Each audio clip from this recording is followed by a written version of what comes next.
पिला माने तुम माने मानसांक पढ़ीच मानसांक रे विभिन्न प्रकार प्रश्न विषय आलोचना करथिबो। आजिर टॉपिक रे आमे केउ बृहत्तम संख्या पचारिथिबो एवं तीनोटी संख्या दे तार भागशेष मध्य देइथिबो। एई भली जहाँ भी प्रश्न आसुछि से प्रश्न गुड़िकर समाधान खूब शीघ्र एवं अति सहज किपरि करिवा ताहा एठारे आमे आलोचना करिवा। देख प्रश्नटा एठी देइछि कोन ना केउ बृहत्तम संख्या द्वारा मन रख पिले आ गोटे कथा प्रश्न पढ़िला बेले तार स्ट्रक्चरटा लाइनटा बनै दब। प्रथमे से देइछि केउ बृहत्तम संख्या माने हमकु जणा नाही एठी केउ बृहत्तम संख्या ओ 40 54 और 68 को भाग कले ताले ए 40 54 68 को भाग कले कौन करा ना भाग करा जीवो भाग कले त माने केउ बृहत्तम संख्या द्वारा यदि 40 54 और 68 को भाग करिवा गोटे संख्या द्वारा तीनोटी जाक भाग कले भाग शेष केते हेबो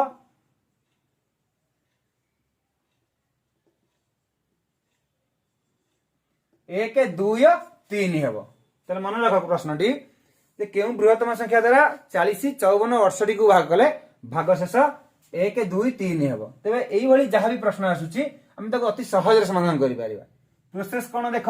मोटी स्ट्रक्चरटा बनै देली कले केउ संख्या तले हमकु जेतु जणा नै पुनी पचारछि कोन बृहत्तम जेतु बृहत्तम पचारछि मन रख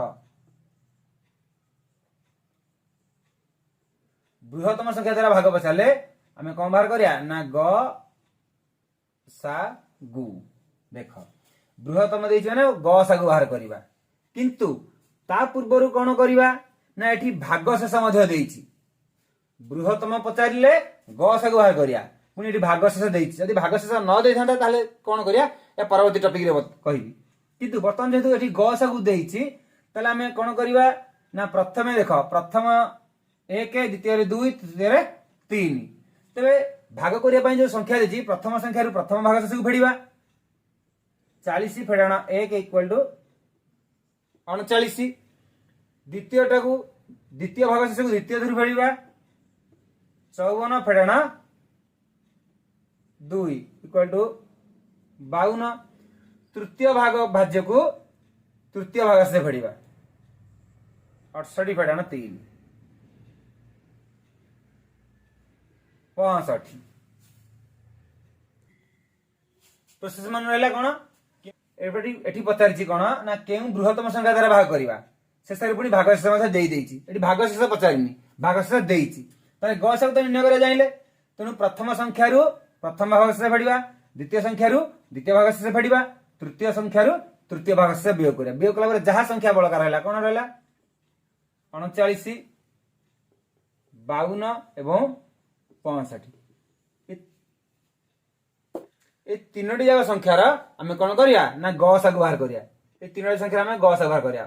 ए ग सा बाहर करिया ना 13 33 की 39 13 चौक 52 13 पंचा 65 तले ग सा गला केते 13 अर्थात केउ बृहत्तम संख्या द्वारा भाग करे पचारि थिला तले कहा द्वारा भाग कले ना एठी ग सा जे बाहरला ग सा केते बाहरला ना 13 बाहरला अर्थात यदि आमे 13 द्वारा 40 54 एवं 68 की भाग करूचे ते भाग शेष 1 2 और 3 हेबो। तो एई भली प्रोसेस रे तुमरो जहा भी प्रश्न आसीबो प्रथमे कोन करिवो भाग पचारि जे केउ बृहत्तम संख्या द्वारा भाग शेष देइथिबो तले जहा भाग शेष देइथियो से गुडी को वियोग करियो वियोग कला पर जो संख्या आसीबो तारा ग सा बाहर करियो एवं ग सा जहा बाहरला सेटा हो तारा उत्तर।